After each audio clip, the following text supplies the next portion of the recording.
This episode of the My Latin Life podcast is brought to you by Bitrefill. Bitrefill is the best way to spend your crypto in Latin America. Purchase gift cards or mobile refills from more than 3,500 brands in 186 countries instantly, safely, and privately. Visit bitrefill.com for more information. Welcome back to another episode of the My Latin Life podcast. Since 2014, My Latin Life has been your trusted guide to traveling and living in Latin America. In today's episode, I have Andres from Venezuela Insider back on the podcast for a second appearance. The last episode came out a year ago, so you guys can check that out. So Andres is back as everybody has questions about Venezuela, and it's a constantly changing situation down there. So happy to have Andres back. Andres, how's it going, man? Very good, Pence. Thanks for having me. Absolutely. And so Venezuela Insider, you guys can check it out. It's a YouTube channel. He's on Twitter, all the platforms, and it's a consultation service for expats, digital nomads, and travelers looking to travel and invest in Venezuela. So, of course, you guys can hit up Andres at any time. Let him know that My Latin Life sent you, and you're going to get treated well if you want to, buy property there, or you're trying to get the visa, whatever. And so I've had people reach out to me to see how they can get involved, right, in the changing situation in Venezuela, because it does seem there is good news coming out of Venezuela, and people ask about it a lot. So we thought we'd have Andres back and see what new information we can get about how things are going down there. Okay. Well, first, I have to say the situation is being choppy on this year, for good or bad. Depends on who you ask. Will be some bullish sentiment and bearish sentiment regarding Venezuela. Hmm. Yeah, and it's I think I'll start by with some questions, which is uh, half of our audience is American, and they want to know: is it even possible for an American to get a visa to Venezuela if they invest, Eh, or if they apply at the embassy for a tourist visa, or is there any situation under which an American can get a visa for Venezuela? well, it's not impossible, but the odds are low for many reasons. It goes to diplomacy. Venezuela, the rule of thumb that you want to follow regarding Venezuela on the macro aspect is that your odds at doing something in Venezuela, I'm talking on the governmental and bureaucratic level, it's going to be as good as your passport, your nation, your home nation has good diplomatic relationship with Venezuela. It's going to be easier, and the less, let's say, less good diplomatic relationship is going to be harder. Sadly, for Americans and Canadians, I have to say as well, it's a tricky situation to get a tourist visa. Most of the American citizens and also the Canadian citizens that visit Venezuela and they get some sort of visa depending on what their requirements, it's gonna depend either it's gonna depend on their situation, and it's a tricky process. You have to follow certain rules, and it's a lot of bureaucracy, and it should not be the case. But I mean, it is what it is, and it's very tiresome to navigate. But it's not impossible. The two ways that they do it, the both American and Canadian citizens visit Venezuela, is either they grind it out and get the visa, at least the tourist visa, or they have a second passport that allows them to visit Venezuela, of course. Mm. Let me start with the second question first. So let's say an American has a second passport, but it shows their place of birth as the US. So it's kind of obvious they are American, but they have a second passport from Italy, from somewhere else. Are they still able to get some sort of visa with reasonable likelihood of success, or does the simple fact of it saying place of birth US put them in the same boat as, someone with a US passport that would have to with only one passport? Well, first, if they have a second passport, for instance, let's say a Mediterranean passport, they can freely travel to Venezuela, of course, using their second passport. Now, if they want to go deeper, they want to go further on, let's say, doing an investment, for instance, it's gonna be a little bit frowned upon. However, legally, they have the right to just apply for the visa, and they will have a better chance of success if it's a long-term visa. And for short-term, for just visiting the country with a second passport is just good enough in order to just visit the country. Okay. Yeah, because obviously if you have an Italian passport or whatever, um, you can use that passport to visit Venezuela on a tourist visa, and it sounds like the Venezuelan border agents are not going to deny you for the simple fact of being born in the US, as long as you can present, a Mexican passport or a Italian passport, something like that. So Yeah, that's yes, part one, is that you'll be able to get in on a tourist visa basis. yes, of course. Just for entering the country with a second passport that has is on the visa exception list, yes, you can enter. However, if for instance you want to get an investor visa, it's not the same. Let's use the example of a Mexican passport. Let's say an American citizen born and raised that happens to move to Mexico on their adult life and right now has a Mexican passport. It's not the same thing if they show up to the embassy on the consulate and John Smith with a Mexican passport applies for a investor visa that let's say Juan Ramirez that is born and raised in Mexico. You get the point. Okay, so a little bit more friction as with the born in the U.S. thing, but still a little bit possible, I guess. Yes, yes, yes. It's fairly possible. Fairly possible. I think that's the thing, for a lot of people is we never, of the clients that I've sent you and we've talked about, we never really say, 100% chance of denial, it's impossible, whatever, but we Mhm. just say like there's a very low likelihood, and then people kind of lose motivation, and they're like, Yeah. what, I'm not going to go through this insane process and get the apostilles or go to the embassy, blah blah blah. If And so it's kind of weird when we just say like 20% chance of success or something. I don't. Yes, yes, yes. And I will say for getting for an American citizen that doesn't have a second passport, the chances could be less than that. However, if you grind it out, you can improve your chances. And if I may, I have this story because this is particular on our line of work. There is a Venezuelan, very famous Venezuela comedian. His name is George Harris. He's Venezuelan. I mean, the name is American, but he's Venezuelan, born and raised. He lives in Miami. He's very popular, and he has this stand-up routine when he talks about getting visas and all that kind of stuff. The things that we work. And the funny thing is that Latin Americans, we have this thing, we have this, I don't have the word, these scared thoughts that most likely we are going to be rejected for an American visa, for instance, or a Canadian visa for that matter.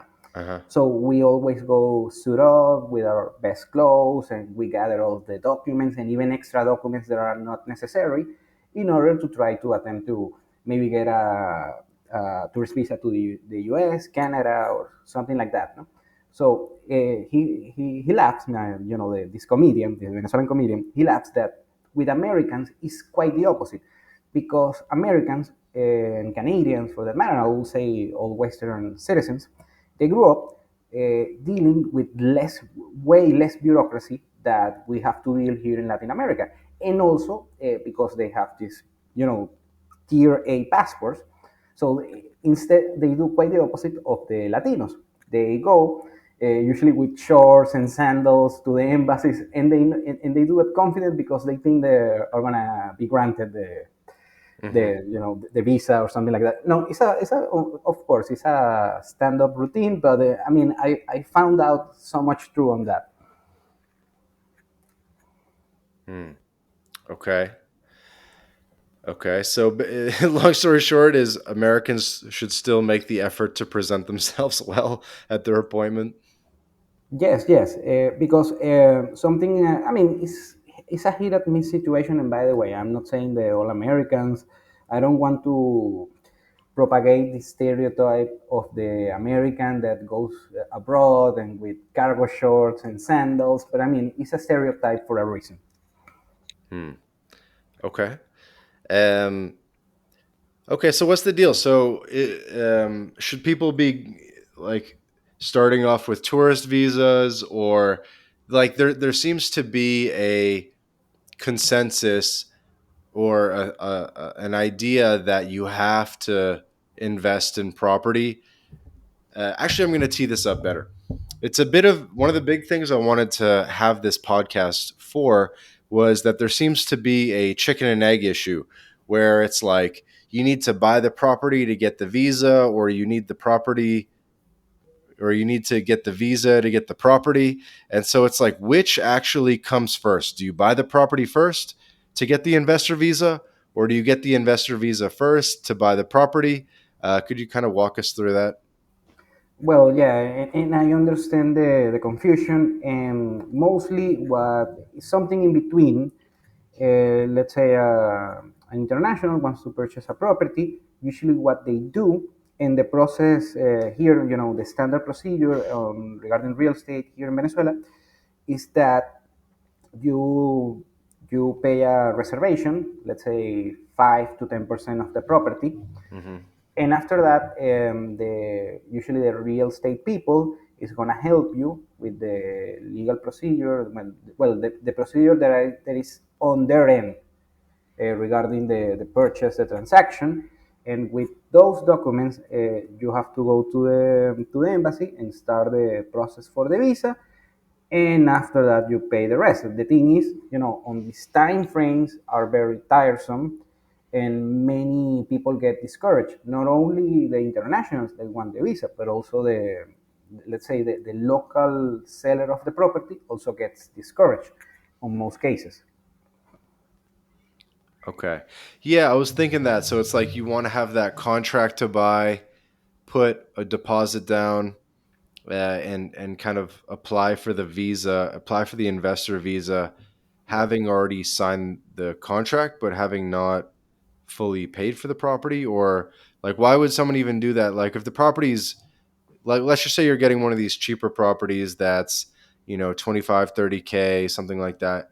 um are you saying that we should just get the contract first and then apply for the visa? And like you said, probably no one's going to wait because the visa takes a long time to issue.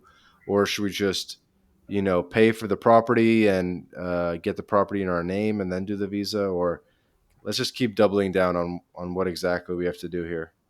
Yes, I mean it's tiresome and it's confusing, but many people grind it out. Both the international that wants to purchase a property and also the local seller.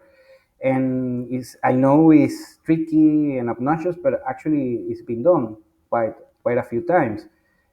Prices in on real estate in Venezuela are rising mostly for Venezuelan buyers, but there is a plethora, there is a cohort of internationals that are actually investing on the country. Okay. Now, something that I want to add: if the bureaucracy changes for the better on the near future, and I see a good probability for that scenario, that also will mean that property prices were going to sharply increase and have been increasing slowly steady since 2019. Okay. I don't. Did that answer my question? So, what are we supposed to do? How do we buy the property first, or do we get the visa first? Well, what I will suggest, if you have no connections to the country, you don't have close ties with the country, if you want to speculate, to say the least, with a between 5 to 10%, depending on the real estate agents and real estate agencies. If you want to take the shot with the 5% reservation, you can start the process. And most of the time, if the visa is not granted, what they will do is give you not the full amount, but give you most of the amount of the 5%.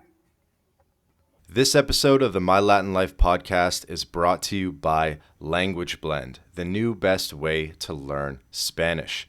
Language Blend focuses on what you actually need to live and get by abroad with daily one-on-one lessons, a dedicated texting partner. It's like living in a Spanish-speaking country without ever leaving home. Go to languageblend.com for more information. Okay, so put 5% down on the property and then apply for the visa. That's like the way forward. Yes, kind of. Okay, and where do you do the 5K? Because we've talked about in previous episodes with yourself, and then another one with Rogue Wealth, that a lot of the transactions actually take place in the United States or in Panama, and so you're paying a bank account that's not in Venezuela. Does that still work in this situation, or does, for the purposes of the visa, do they need to see money coming in the form of the local currency?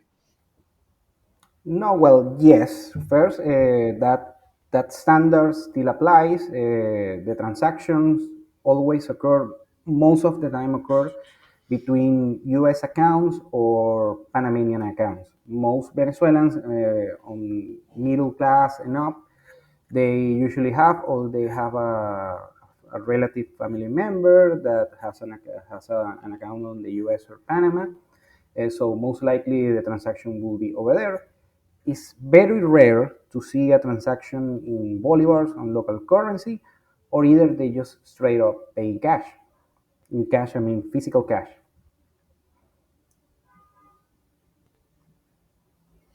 Okay, so it sounds like if you do the transaction in Panama or the United States, that's still fine for getting the visa and Yes, securing the property.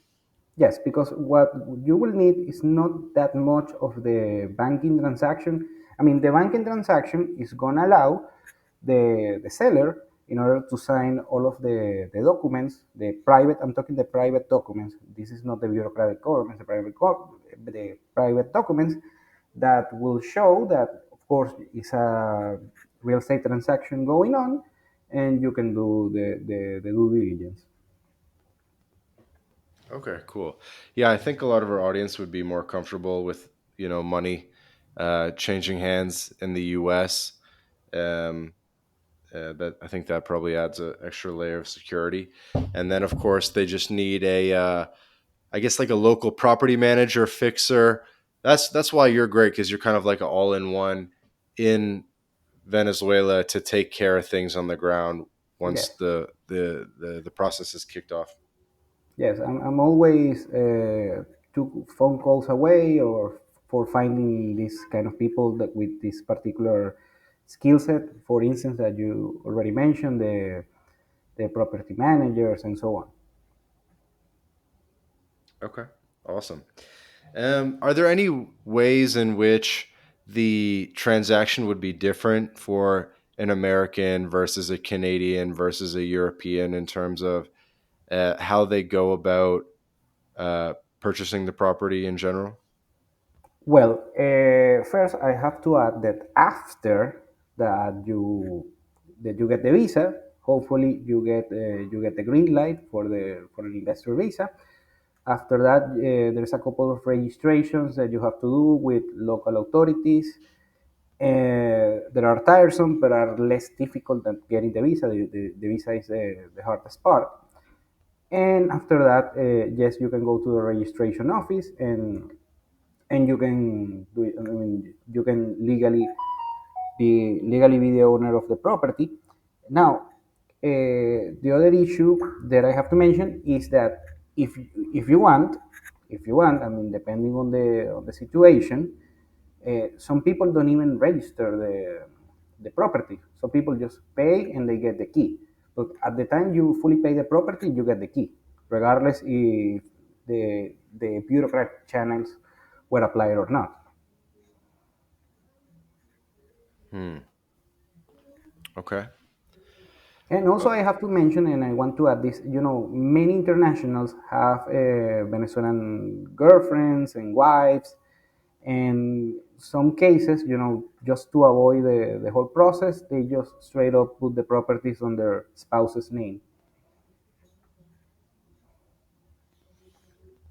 and who would that be for? People with a Venezuelan spouse? Yes, I'm talking internationals with Venezuelan wives, it happens a Yeah, lot. that makes sense. That makes sense. And they have long-term girlfriends, stuff like that, sort of that nature of relationships, and they do it. I mean, and something that happens, this is something particular of Venezuela. I've been in real estate quite some time here. Is that I'm talking Venezuelan couples. They always put the property on their wives' names. Don't ask me why. It's, some, Really? it's, it's something cultural. Every time that I sold a property, when there is a Venezuelan couple, a married couple, they always put the property on their wives' names. Hmm. Why is that? Why do you think that is? It's a cultural thing, maybe like some matriarchal culture. I mean, I don't do that, by the way, but I'm the exception, not the norm. Hmm. Yeah, this will put us in a different direction if I ask this question because I do want to keep hammering you on this real estate thing. But okay, so um, the spousal visas or marriage visas, is that a better path? Like, is that a higher likelihood of getting the visa? Is it easier or anything? Like, if you marry a Venezuelan girl, like, let's just say, like, I think a lot of the guys who listen to this, maybe they're in Panama or they're in Colombia, something like that. They're probably somewhere else in Latin America and they meet a Venezuelan girl. Um, and they're probably thinking, like, I wonder how this would work out long term, right? They're meeting them in Colombia or Panama or something. Are they, is the, are we then able to get a Venezuelan spousal visa or like cohabitation visa, family reunification visa, something like that? Yes, actually, it happens more often than you think. I know after a marriage, of course, if it's a legal marriage and not a fraudulent one, you get all the paperwork. On that particular case, you have to go to the apostille stuff, like the marriage license and stuff of that nature, and the birth certificate. But after that, yes, actually, the process is quite easy, and you get actually you can get the residency, you get the visa, and then you get the residency. Okay, so that sounds like the easiest way to go. A lot easier than even getting a tourist visa. I will say you can argue that, yes. Okay, so you could argue easier to get the spousal visa than. Although I have to add, and this goes beyond our line of work, that well, getting married has complications of their own. So just I have to add that. Like what? I mean, just getting just getting married by itself, is a big decision. I don't know about you. Gotcha. And so if you get married outside of Venezuela, they'll recognize it? Yes, yes. The only thing is that you have to apostille everything, and Right. also if it is outside Latin America or Spain, you have to go to an official Translate it. translator. Yes. Okay. And then you would what? Go to the Venezuelan embassy in Colombia, Venezuelan embassy in Panama or something, and then they would legalize the marriage. And then Uh, Depends. I mean, depends. Because now something that I want to, I want to make this quote about Venezuelan bureaucracy. I try to do it as much as standardized as I can, but the process itself is not standardized because there is a lot of discretionary things going on each embassy, each office. So this is that makes my work, harder than it is, and depends on the consulate and depends. I will recommend actually just do it here if you can, but still, it's a tiresome process. You have to go back and forth a bunch of times. All right, Andres. So we talked about investment visas, tourist visas, marriage visas. And naturally, the next step is I wanted to ask a little bit about birth tourism. Birth tourism might sound a little crazy. Who wants to go have a baby in Venezuela? But let's at least kind of talk through what that might look like. I think it's kind of interesting. So, from what I see on Wikipedia, Venezuela is a citizenship by birth country. So if a baby is born in Venezuela, it automatically becomes a Venezuelan citizen. And I guess I was wondering, what might that look like for the rest of the family? Is it possible to get permanent residency, for example, in Venezuela for the parents if they have a Venezuelan child?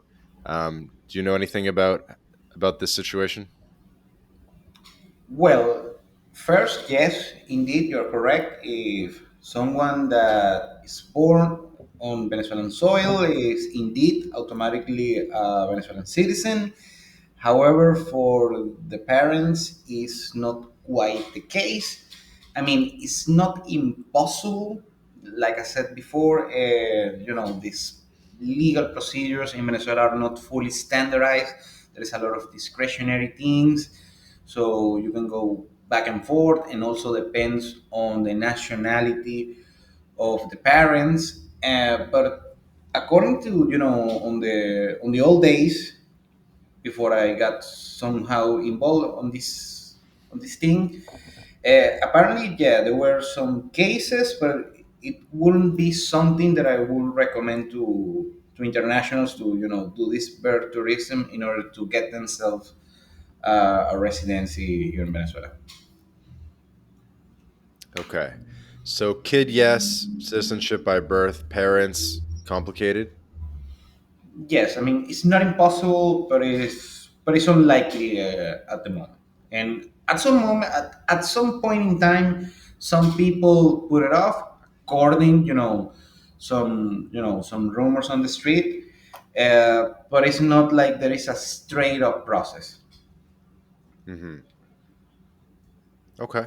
Okay. Cool.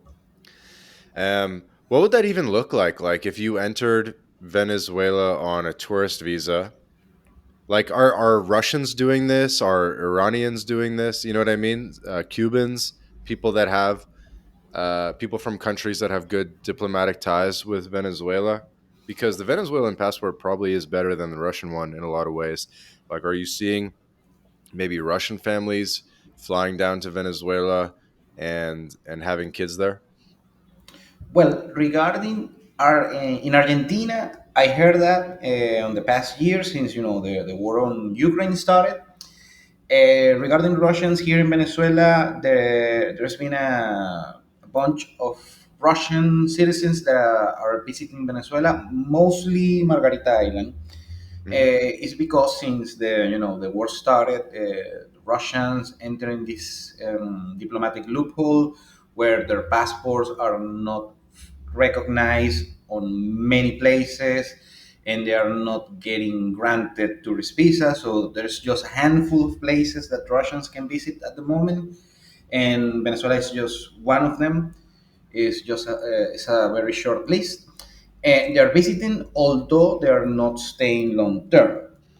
And also people that work here on different things, maybe things close to the government or close to a couple of we have a couple of Russian companies here, but something like bird tourism, something of that nature. There, I'm not hearing that. Probably a couple of cases, you know, Hmm. now and there, but not that I'm aware of.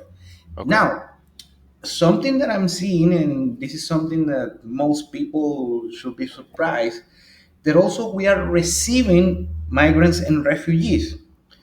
Because when you think Venezuela in recent years, you think the diaspora, millions of Venezuelans have fled the country or leaving the country and being migrants and refugees from other countries. But actually, Venezuela has received, still receives a handful of migrants and refugees.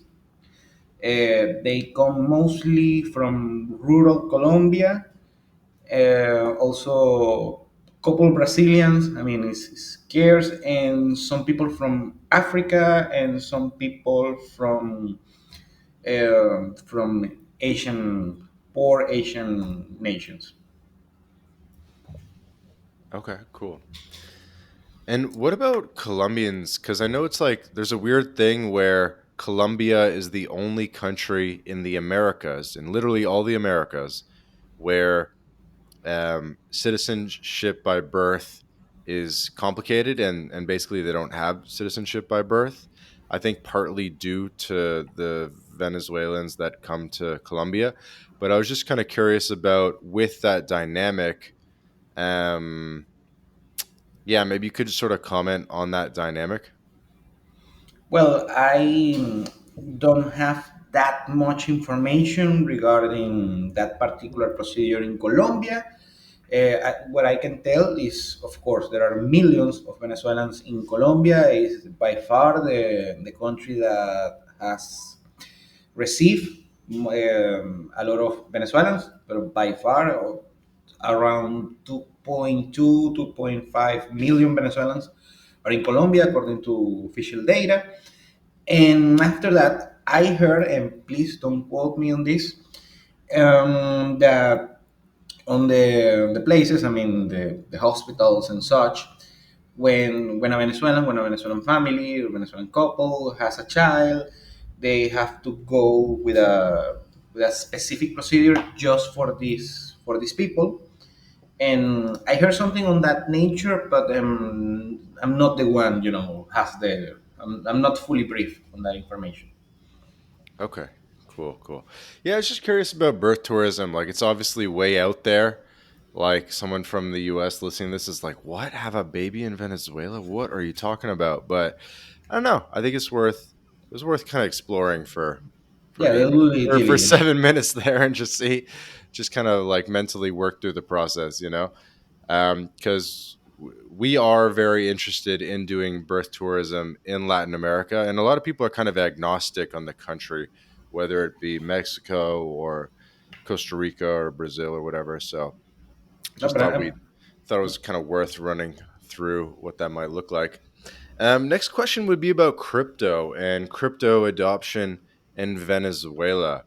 Are you seeing a decent level of use or adoption of crypto in Venezuela? Are there crypto bros? Are there crypto companies? Is it possible to exchange crypto for fiat or use crypto to pay for stuff? well, it's funny, and actually, yes, we have crypto bros. Now that you mention it, we have it everywhere. It's funny, but it's not as much. For instance, it's not like El Salvador or a place like that. What happened is when I will go with Venezuelan crypto, will go as far as 2017. Late 2017, I don't know if you remember that between late 2017 and early 2018, we had the crypto halving cycle. So it just boomed from 3,000 to 19,000. Back then was the top of the market. And the other thing is that back then, you were able to there were a lot of crypto miners here in Venezuela, because at the moment the electricity was cheap, and it was basically they were flying under the radar. And actually, we got a couple of people who make some serious money on crypto in late 2017, early 2018. But after that, kind of cool a little bit.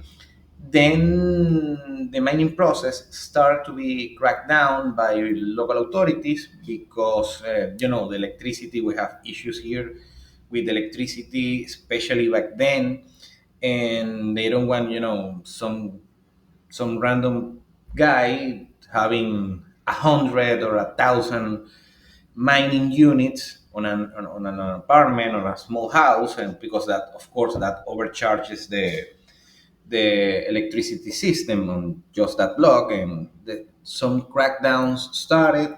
After that, it was created this agency, a government agency called the SUNACRIP, that basically regulates who can mine and who cannot.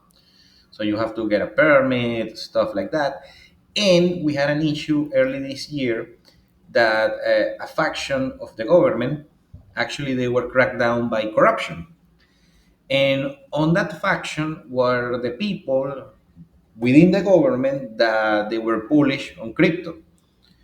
And after that crackdown, the Sunacrip right now is on hold because they want to put new people.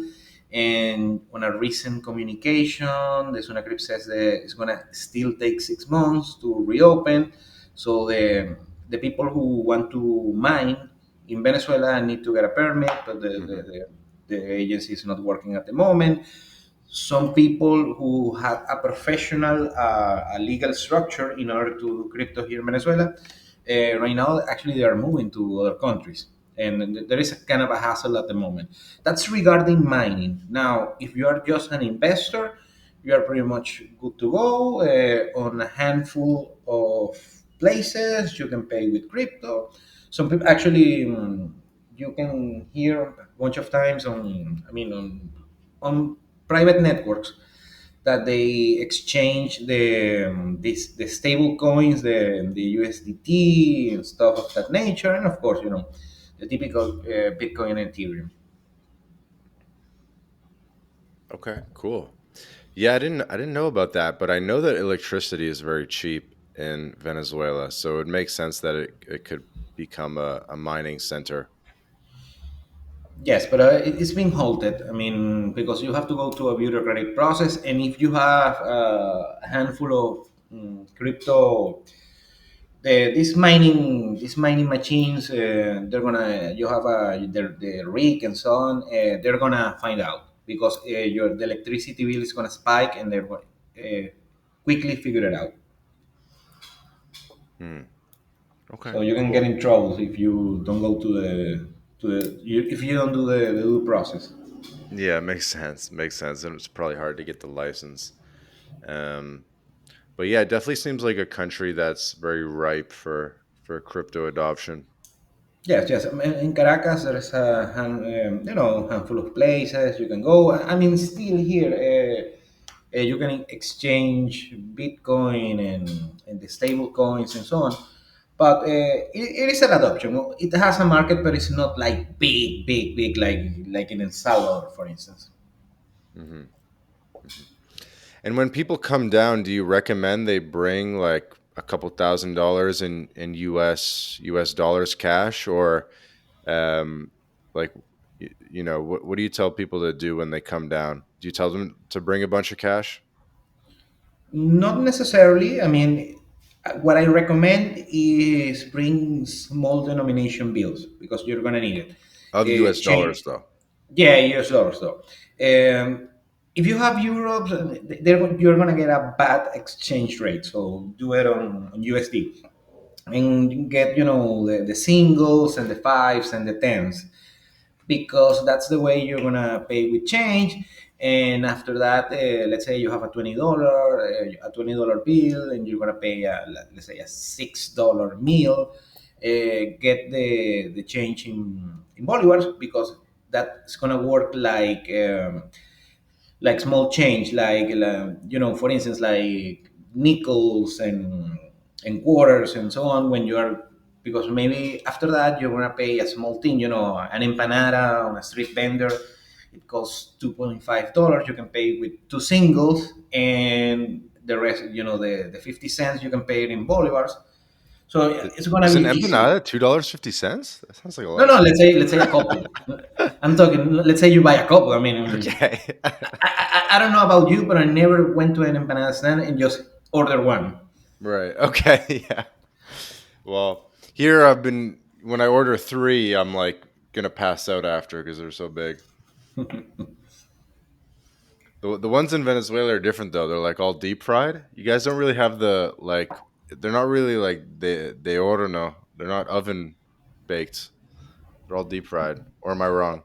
No, our empanadas are deep fried. Are not like the Argentinian ones. Yeah, I don't like the Colombian ones, so I imagine it's the same. No, no, the empanadas here are great, and yeah, but you can on very specific places you can find the baked ones, but it's very rare to find them, mostly on bakeries. But on every place you're gonna find the deep fried ones. So if someone was pretty crypto savvy, sorry, just coming back to the crypto, um, would you recommend that they just come down with like should they come down with a bunch of cash and a bunch of dollar bills, or could they just have a crypto wallet and head to Caracas Center and switch a bunch of crypto for the local currency? No, no, no. You don't want to exchange a lot of the local currency. I would recommend just get the USDT, and after that, get some cash, get some, on USDs. And I know there are a handful of wallets that also you can use at the same time a Visa or a check card, something of that nature. I'm Hmm. not that crypto savvy, so if you can do that, excellent, because you can swipe your card here, your Visa, your Master, your international cards, and the exchange rate is going to be almost as the same as the street level. So just by the convenience, this is a small premium that is worthwhile paying. But yeah, no, I wouldn't rely on a very savvy crypto person. I wouldn't recommend it to rely strictly on crypto. Hey guys, quick interruption to tell you about Bitrefill. Bitrefill is the best way to convert your crypto into gift card balances. These are gift cards that you can spend at hotels.com, Airbnb, Nike, and many more. You may remember Joel Valenzuela, a previous podcast guest. He's been living on crypto exclusively since 2015, and he's a big consumer of Bitrefill. And so I asked Joel, I said, what do you like most about Bitrefill? He said that he likes the instant delivery, the precise amount so that you don't have to juggle a lot of gift cards, and he loves the global selection. Nobody else has this much selection of gift cards, over 10,000 gift card options across hundreds of countries. Go to bitrefill.com to sign up, and you can also use the code MyLatinLife for 10% back off your first purchase. Go to bitrefill.com for more information. Okay, gotcha. So coming back to the investing in real estate, which was really a lot of the reason why I wanted to do this call and just see what's going on. A lot of people have heard about cheap apartments on Isla Margarita and so forth. But it sounds like getting the visa to go visit the apartment is going to be pretty hard, or almost like a roll of the dice. So, like, I imagine you probably help with helping people purchase these properties and managing these properties, administering these properties. Can we do this in 100% hands off way? Where, like, if I have 40 grand ready to go, Andres, can Hmm. you help me buy a property? You pay me Hmm. my dividends, pay me my my rental income to the states or something, and it's just totally taken care of. I never have to visit, and it's just an investment like any other. Yes, you can. I mean, but of course, real estate is not like, for instance, a dividend stock. It's going to be some active, at least getting information, but most likely, yeah, you don't want to visit the country, and also depends on the market and location of is a short term rental or a long term. So it requires some active involvement, but most likely, if you don't want to visit the country, you don't have to. Okay. And so active in what way? Like if I have you as the property manager or you introduce me to a local property manager, can we just make it 100% hands off and then you pay me my rental income to the States? Yeah, it can be squared. I mean, now something that I have to mention to real estate investors that listen to this message is that we don't have very much of a serious industry regarding real estate managers that I know in the States is very big. And actually, some people, there are even some billionaires that started on that industry. In Venezuela, it's not big. Usually, it's people, someone you can trust, low profile, and they manage just a handful of properties, and make ends meet doing that. But it's not a developed industry here. And actually, I spoke to several people, throughout my years, that I said, you have the talent to be a very good property manager. And I tell them, in the United States, this is a big deal. It's a big industry, and some people actually can become millionaires with that. And they don't believe me. They think, this is, science fiction, that you can make a good living with the property management. But yeah, I can square a couple people depending on the market. Hmm. Sounds like maybe there's an opportunity for you to build a professional class property management agency. Yeah, maybe I'll put a. It's gonna be on, my bucket list. And why would that not exist, by the way? Like, why would there not be property managers? I would say that it's mostly a cultural thing. I mean, we have it, but it's not like an industry. And also, it's many things. I can go cultural. I can allow maybe cultural things. In Venezuela, it's not that much of a trust between, just blindly handing over some random people your property. And the other thing is that the rental market, the long-term rental market, is not as developed in Venezuela, like for instance in the States, where most people are renters. They have a salary and they have to pay a rent. Here in Venezuela, the people who are on wages, on salaries, they cannot afford to pay a rent. And the people who can do it, they straight up on their home. So Hmm. it's not like, for instance, in the United States, when you have a lot of rental income coming. They own the property, or they live on their grandparents' house or something of that nature. Hmm. Okay. Okay. So it sounds like the low trust society kind of gets in the way of, you know, like allowing another person to manage your property for you. Yes, yes. But, I mean, the service does exist, but not as sophisticated as you see in the United States, when there are companies that manage, 1,000 apartments, something of that nature. Usually, it's very trusted people that manage just a handful, like two or three. In some cases, just one property, and that's it. Mm. Okay. So it's not it, like it sounds like real estate is not a great way to build wealth in Venezuela, or are there lots of people with dozens of properties? No, there are a handful of people who actually owns a bunch of properties, but it's not way to create wealth. It's something that you do when you already have the wealth. Hmm. Remember that we have a non-existent mortgage market, so you cannot leverage your way into creating wealth via real estate. And so you either buy because you see an opportunity straight up in cash, or because it's a lifestyle purchase, or because it's a call option, depending on the situation. Okay. Okay. So someone listening to this is like, all right, it's going to be tough to get a property manager. I mean, I can, with a couple calls I can get one. I mean, it's not that's the least of the worries. Okay, that's the least of the worries. Okay.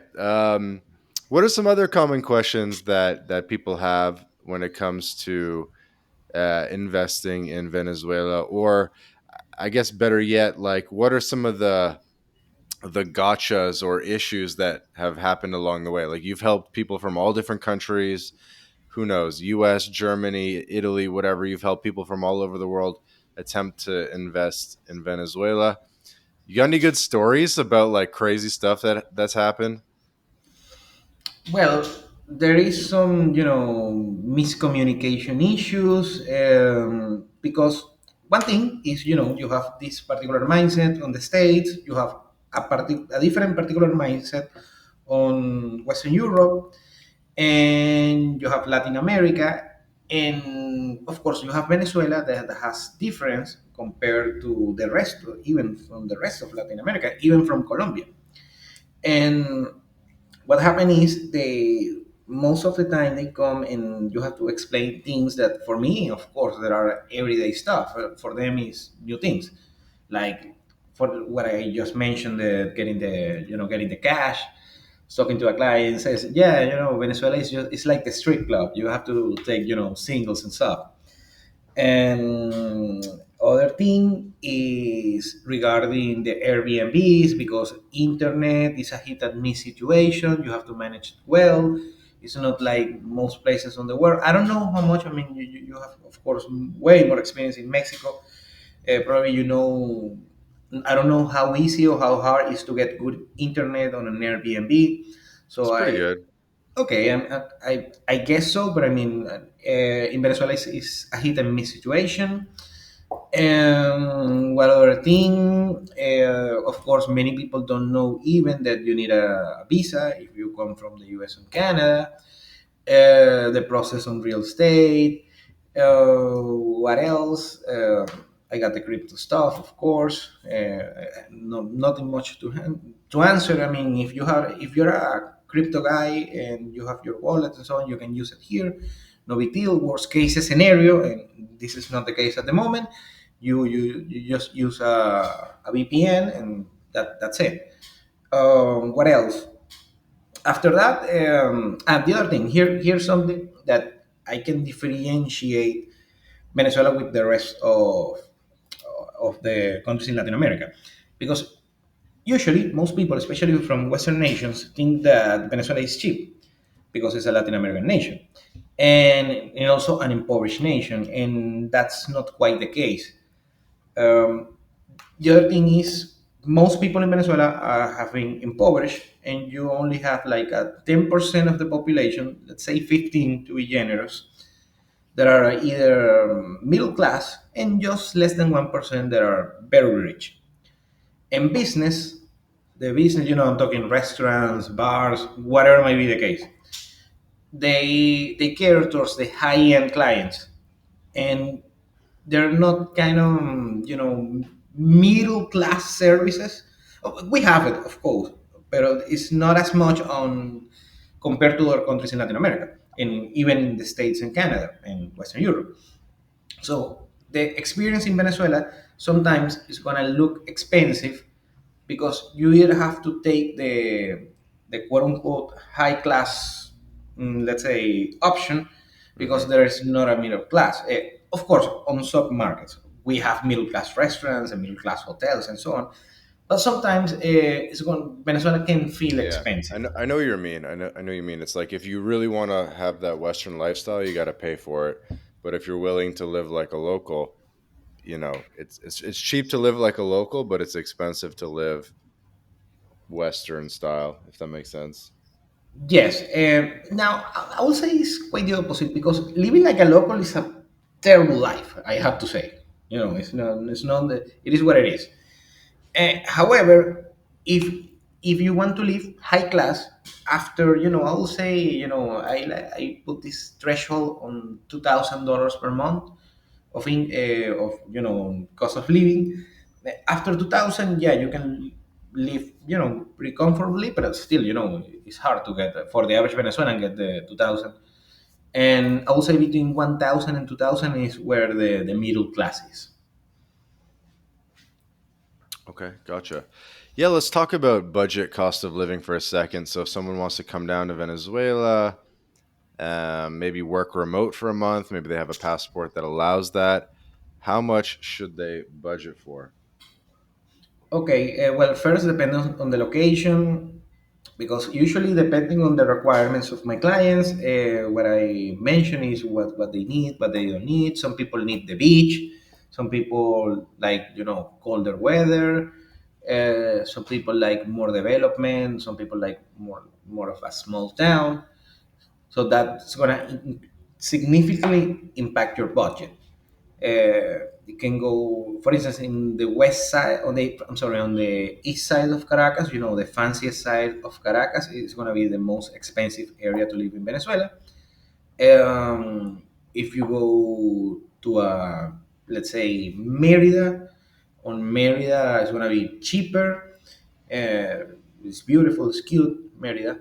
And on the middle, maybe you have cities like Margarita Island, maybe Valencia, places of that nature. I will say just a couple thousand, unless you want to live like a backpacker or something like that. But if you want, the fully quote unquote American middle class experience, I'll say just a couple thousand dollars per month. Okay, a couple thousand, pretty reasonable. Awesome. All right. So we've talked about in this episode, we've talked about the investor visa, tourist visa, marriage visa, birth tourism, crypto, cost of living, property management.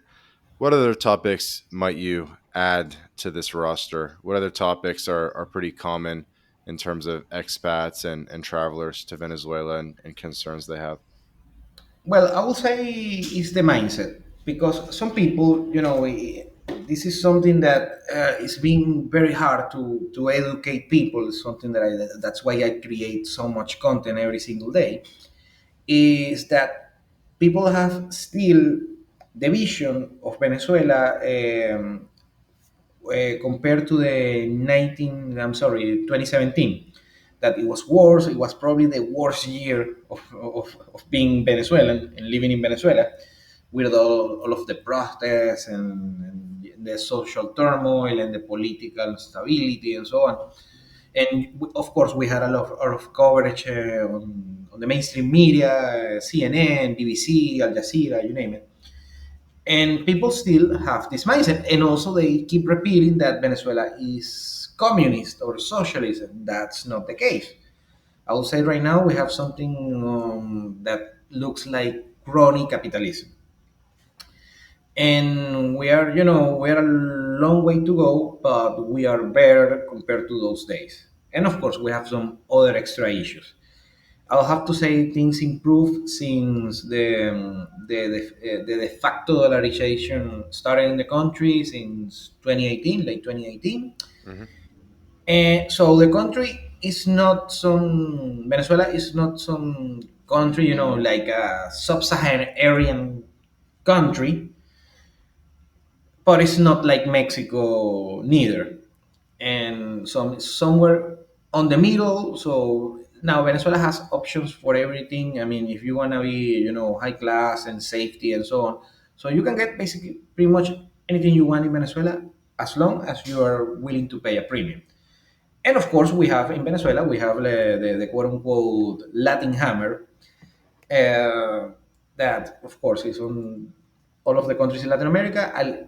In Venezuela, it's a little bit, heavier, but just a little bit. And actually, if you you the due diligence and do the proper planning, you can avoid it or pay a premium in order to avoid the bad experience, like having good internet or being on a good location and so on. Yeah, makes sense. You got to be ready. You got to be mentally prepared for the Latin hammer. Yeah, you cannot avoid it, but it's part of the experience. Hmm. What's the Latin hammer for people that are unfamiliar? It's all of these nuances and inconvenience that you have to deal in Latin America compared to a more developed nation. That's how I define it, at least. Okay, I like that one. I like that one. Cool. Cool. Um okay. I'm debating. I'm debating something, Andres. Mhm. If we should talk about dating. For me, by all means. I know last time we had an episode, you mentioned, a couple things about dating, and I was like, damn, he went in. And then, I've been following you for a year now. I've been seeing your channel, and you do talk about it. I'm like, geez, I don't want to get in trouble though. I don't want to get in trouble. Um, I don't want to get in trouble, but but you gotta be honest. That's probably one of the main reasons people want to go to Venezuela. Yes, I know. Don't tell me that. And I think you told me you have people book consultations with you just to ask about dating. Yes, and some in some cases they it's not like they're dating in they wanna come to Venezuela to date. They're already dating someone abroad because we have a a big diaspora and just want to check out if everything is running smoothly. Hmm. But it just the barrier is so high because like getting a tourist visa is insane. You got to be pretty committed to dating in Venezuela. Like I feel. No, well, some people are very committed, more often than you think. Yes, yes. What do Europeans get, by the way, in terms of visa free? I gotta check this. No, Western Europeans, Venezuela is part of the Schengen Act, the Schengen Treaty. So Western Europeans, people from the EU, can freely come visa free to Venezuela. They Visa don't have an free. issue. Okay, how Then long do we get? I'm looking this up. I always use Italy as the example because it's one of the best ones. But so an Italian visa free 90 days. after that, you can extend it. I mean, it's something that I it's a hit and miss situation, but most cases when I'm seeing that on the last year, they're getting the extensions. So maybe you can spend like 5 months, an extra 5 months. An extra 5 months. No, So no, I'm you sorry, extra 2 months, extra two extra months. 2 months. And how Yes. would someone extend that? You just have to go to the office of the government agency that runs the identification, Uh-huh. and it's a hassle. It's gonna take 1 or 2 days, and wait in line and so on. But most people get it. Is that only in Caracas or do they have different offices? They have different offices. I mean, there are Okay. offices on every major. Hey, everybody. Hey, everybody. Quick break from the podcast to tell you about Language Blend, the best new way to learn Spanish. Language Blend was co founded by Jake Nomada, friend of the podcast, decade of experience in Latin America. And Jake and his team, they put everything into this program that they wish they had in terms of how to level up quickly with your Spanish language skills. Because the faster that you can get conversationally fluent in Spanish, the better the experience that you're going to have in Latin America. So go to languageblend.com for more information. City. Oh yeah, this reminds me of a question I should be asking, which is, are visa runs acceptable in Venezuela? Like, if I want to basically more or less live in Venezuela, could I come for 90 days, go to Colombia for 1 day, basically just go off over the border, and then come back to Venezuela again and basically do that infinity times, or do they not like that? Well, it's something that I haven't tried, and I don't want to use my clients as guinea pigs for that.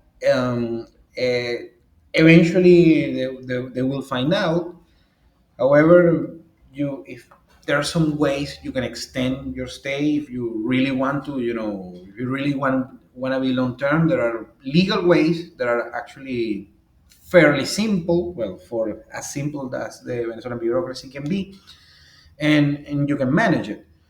What I would recommend is, depending on the situation, spend the first 90 days, and after that, there are strategies that you can do, and that one can be applied as well. I Just feel on the like it would short. work. I feel like they would allow you to do a border run. No, I mean, it wouldn't be my first choice if someone wants to overstay their visit to Venezuela.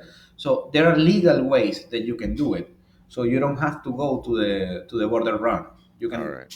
you can apply something else that is going to be legal and simpler. Okay. So let's just say we have Europeans listening to this. They get visa free 90 days in Venezuela, and they came to you and said, Andres, I need perfect internet, or as close as we can get in Venezuela. I need perfect internet so that I can work online, and I want to come. and I want to, maximize my experience in Venezuela. I want to have a pretty nice apartment. I'm down to be in the beach. I'm down to even be in the mountains or in the city. Where are we going? I'll give you free reign, unlimited budget. Make me an itinerary. Where are you booking me for 90 days? Okay, well, first depends on the requirement of some people like the city, some people like the mountains, some people like I beaches. told you, Most either one. Wherever I can go, get some internet okay, and maybe some dating options. okay. Well, what I will do first, I don't like my mantra is getting ROI, and I don't like to overspend for anything. I like to get, but I don't like to be stingy. So I like to get the best. Get the Unlimited most. budget. Unlimited budget. Okay, well, but I like to take care of the finance of my clients. I mean, on every regard. So I don't like my clients to overspend. Okay. What I will do on that particular case, I mean, if dating is that much important, I mean, because depends on the dating, because the best dating markets are not necessarily the best cities when you have full experience. And I've done, I've done several consultations about that because many of my clients, I mean, a handful of my clients, they just want to be for dating. They don't care about the beach or going to the Angel Falls or visiting the historic Okay. sites of We're Caracas. not that savage. Okay. I feel like it's probably decent everywhere. Okay. I'm gonna give you the average for everything. If you want nice cost of living, having good internet, also a good dating market, and I will play it between Valencia and Maracay. Maracaibo. Okay. I'm Maracay, no, surprised. Maracaibo, no, Maracay is a different city. Maracay. Oh, okay. Okay. Okay. So no, Maracay. some internationals confused because the people from Maracaibo, they are very good. They are like the Texans of Venezuela. So they push a lot their region. So that's why Maracaibo is well known. But Okay, I'm not gotcha, talking gotcha. that Yeah, I see, I Maracaibo. see, I see it, I see it. It's like on the Lago de Valencia. So it's basically Correct, Valencia is on one side of the lake, and then Maracay is on the other side of the lake. So correct. this is the sweet spot. This is the best region for kind of like everything, good internet, things, pretty safe, stuff to do. Well, of course, the safety is going to depend on the particular location that you're going to stay. Because actually Maracay is not a safe city. Valencia is safer than Maracay, and it's gonna depend with a lot of things. Actually, the Maracay is on the Aragua state. Is one of the it's not the most. It's not one of the safest. And actually, a major thing happened on that state where with a prison that was very popular here in was very unfamous. It was an infamous prison in Venezuela. And actually, there is this big gang that is known all over the world that comes is called Tren de Aragua. It comes from actually Right. that region. Oh, true. Yeah, yeah, yeah. So that's why it depends the strategy because I can send you on Margarita Island, for instance, or Caracas, but they have bad. They're not the best dating markets. I mean, for everything else, they're great, Why but would they're Caracas not be a good dating market? because it's a winner takes it all market. It's not. It's not for let's say the unseasoned, unexperienced. Now, what I recommend is that if you can visit Caracas, I mean, if your mindset is dating, at least just the thing that you're gonna see, the level, the quality is gonna be high. That's a guarantee. But after that, if it's manageable or not, that's up to you. Because Right, right, also right. because Okay, like Caracas, a little less innocent.